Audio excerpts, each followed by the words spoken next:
कैसा एक्सपीरियंस रहा आपका यहाँ के इमिग्रेशन प्रोसेस का? इंडिया से यहाँ आने के लिए पीआर के लिए लोग फेक मैरिजेस बहुत कर रहे हैं right. So that is one big issue तो आपको कितना टाइम लगा to grab a job? In around 3 to 4 months.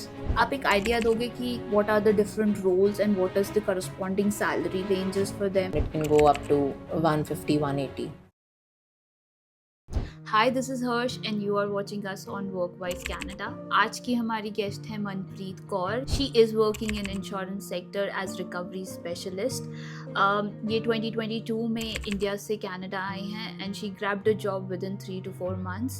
I had a very informative conversation with her and I hope that you will get a lot of insights from this conversation. Let's dive into it. Welcome Manpreet, thank you for doing this. Thank you for having me, Harsh. तो सबसे पहले हम start करेंगे आपके educational background के बारे में और बैक इन इंडिया आपका क्या एक्सपीरियंस रहा है? So मेरी एजुकेशनल क्वालिफिकेशन मैंने ग्रेजुएशन किया है कंप्यूटर्स में. I've done BCA. And then उसके बाद मैंने मास्टर्स की है. I've done MBA in HR and Finance. So after that I moved into insurance sector. So मेरा इंडिया में अराउंड 6+ years ऑफ एक्सपीरियंस है. Most of it was in insurance industry.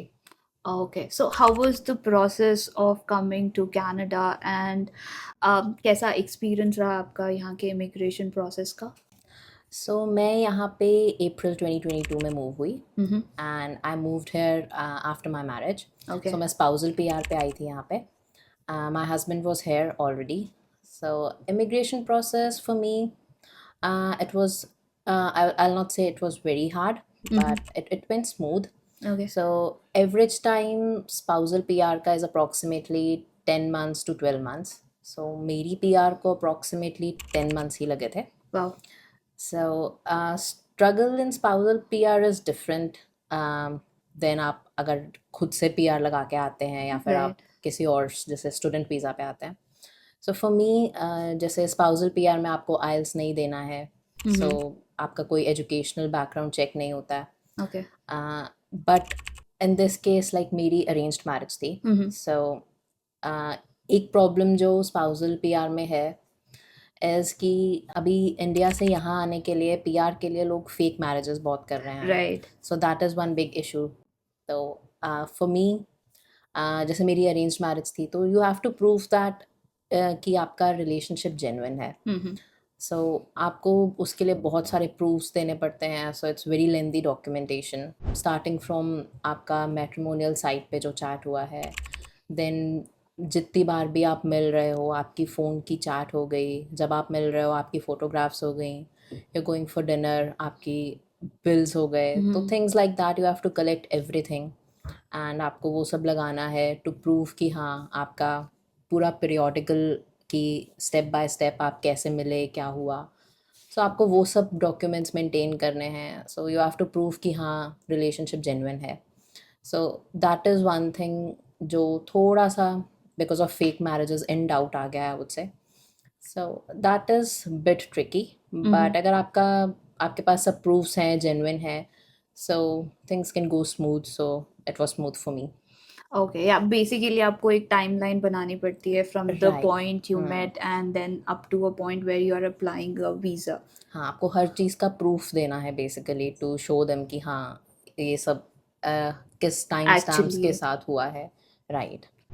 जितना हमने देखा है कि लोग एक बैकअप के लिए एक विजिटर वीज़ा की एप्लीकेशन भी डाल देते हैं, तो आपके केस में ऐसा कुछ था? सो जैसे मैंने आपको पहले बताया कि एवरेज टाइम 10 to 12 months है. बट इट इज़ ऑब्वियस कि आपको थोड़ा डाउट होता है कि कितना टाइम लगेगा नहीं.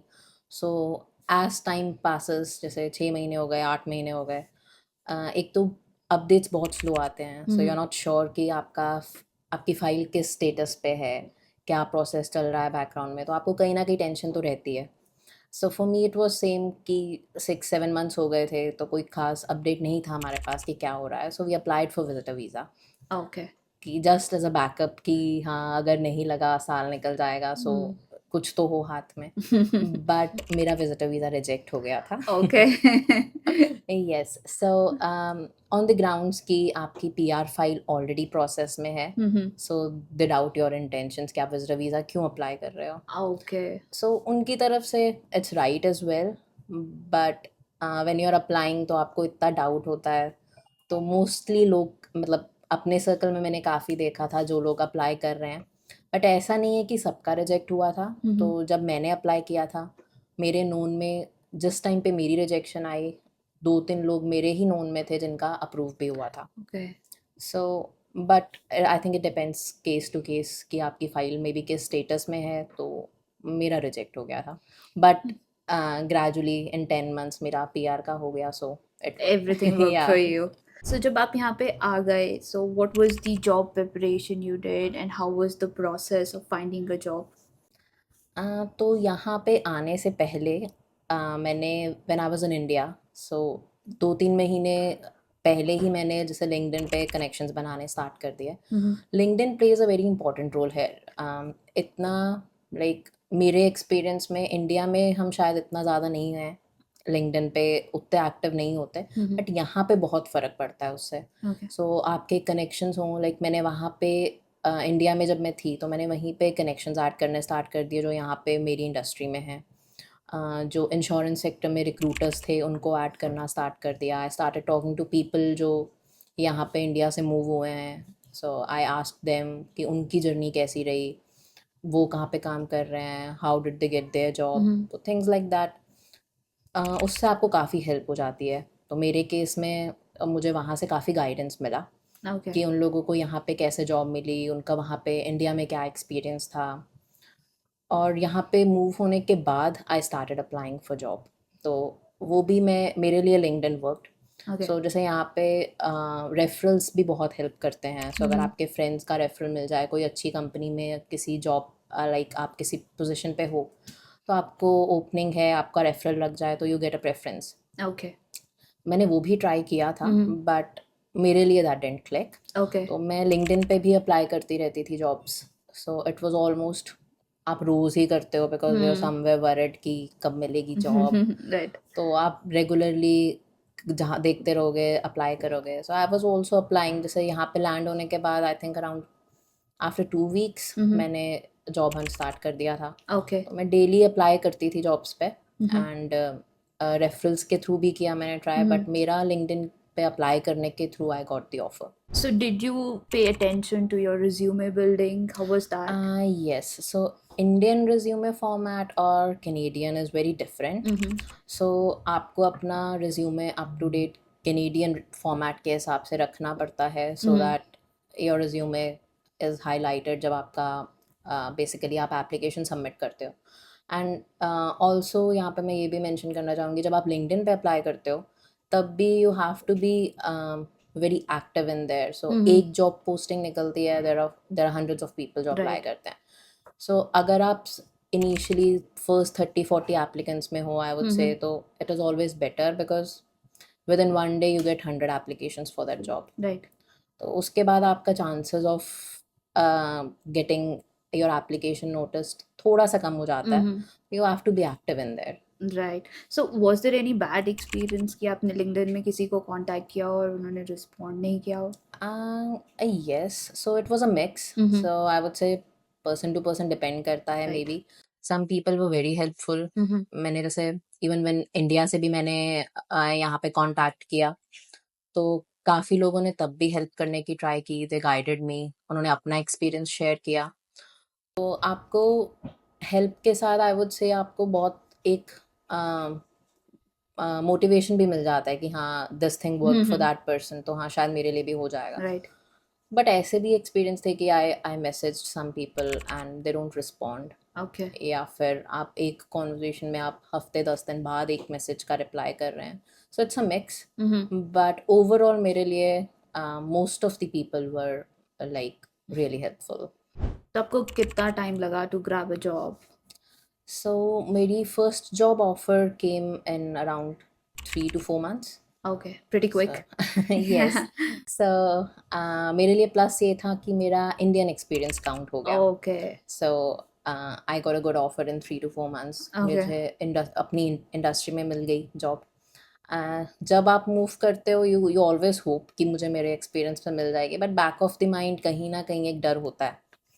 बट आई थिंक अगर आपके पास रेलेवेंट एक्सपीरियंस है तो वो काउंट करता है, and and it works. So what was your position जब आपकी जॉब लगी, फर्स्ट जॉब आपको मिली तो? यहाँ पे कनाडा में, so I joined in as claims coordinator. Okay.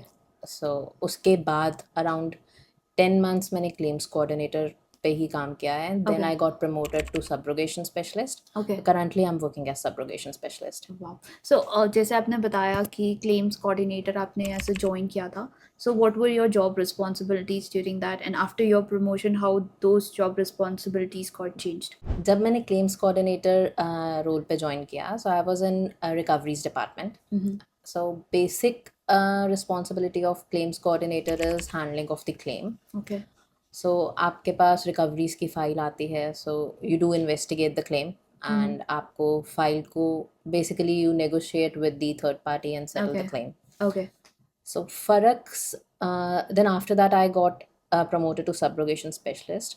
So subrogation specialist भी एक basically legal way of recovery का ही है. Okay. So what the main difference was, एक तो subrogation specialist में you come into the specialist role, तो आपकी responsibilities बढ़ जाती हैं, Okay. claims complex हो जाते हैं, Mm-hmm. and then your limit for everything, so monetary value आपकी हर चीज़ में बढ़ जाती है. Okay. claims coordinator में थोड़ी सी light responsibilities होती हैं, and then in specialist roles, जैसे अब मेरा subrogation specialist है, तो उसमें you get reporting as well. आपके Okay. पास complex claims आते हैं, Okay. and then high value claims आते हैं. Okay. So that is the main difference.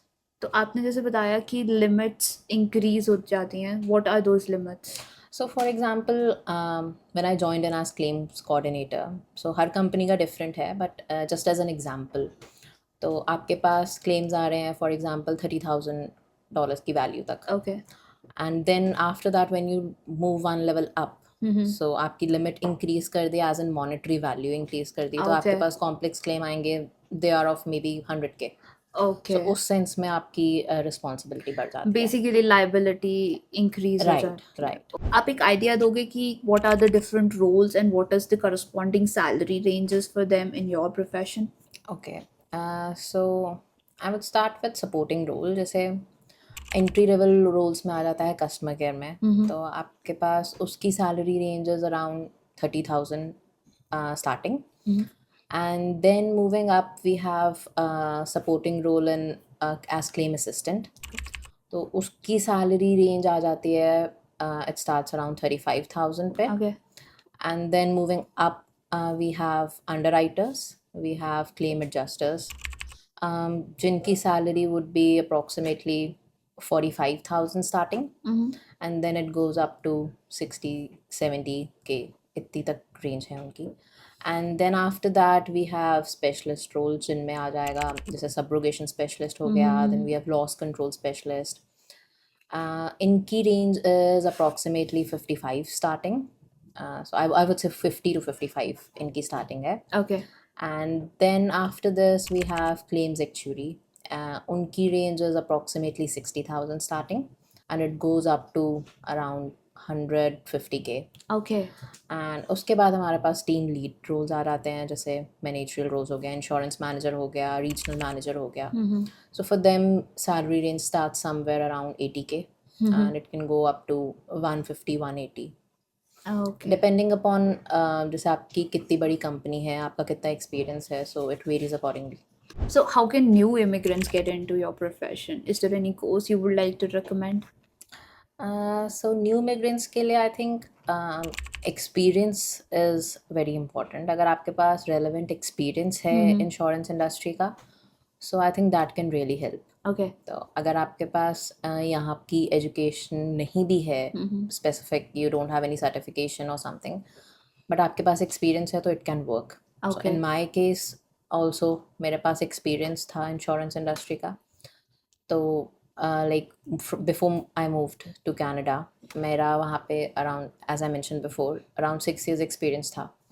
So I was working there as claims processor, and then before I moved here I was leading the same team I was claim processor in. So that helped me.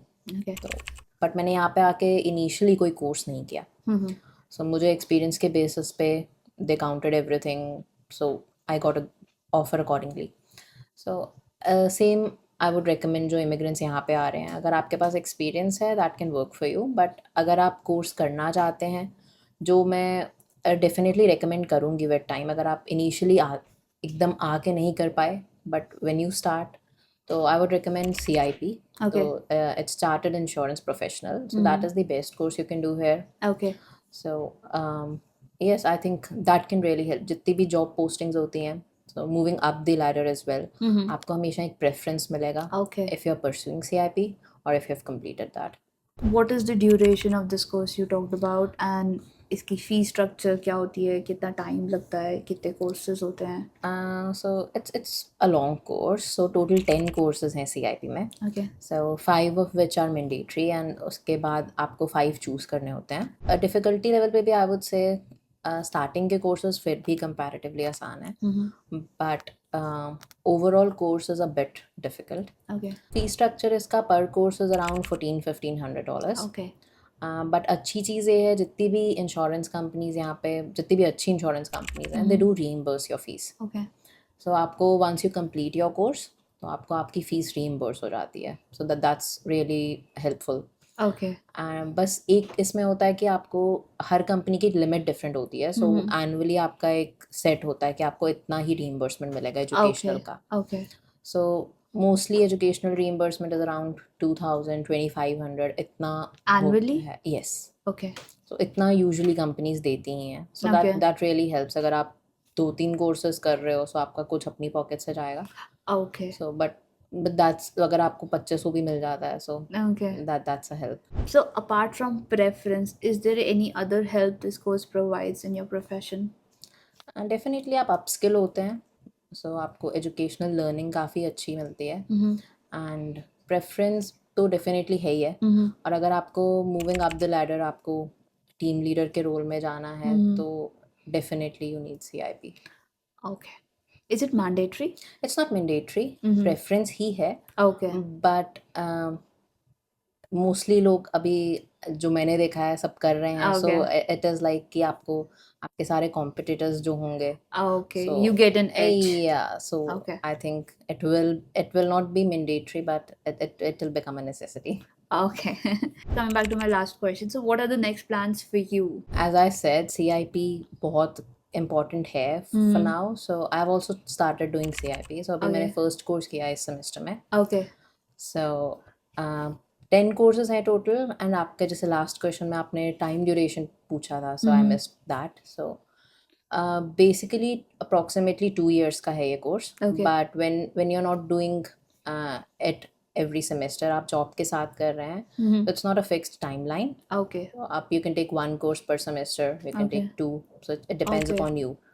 Oh, So okay. usually people do complete in 3 to 4 years when you're doing with job. India में जो आपका काम था वो एक support role था, but now here in Canada you are part of that claims team which was earlier supporting the claims team. So how's the experience?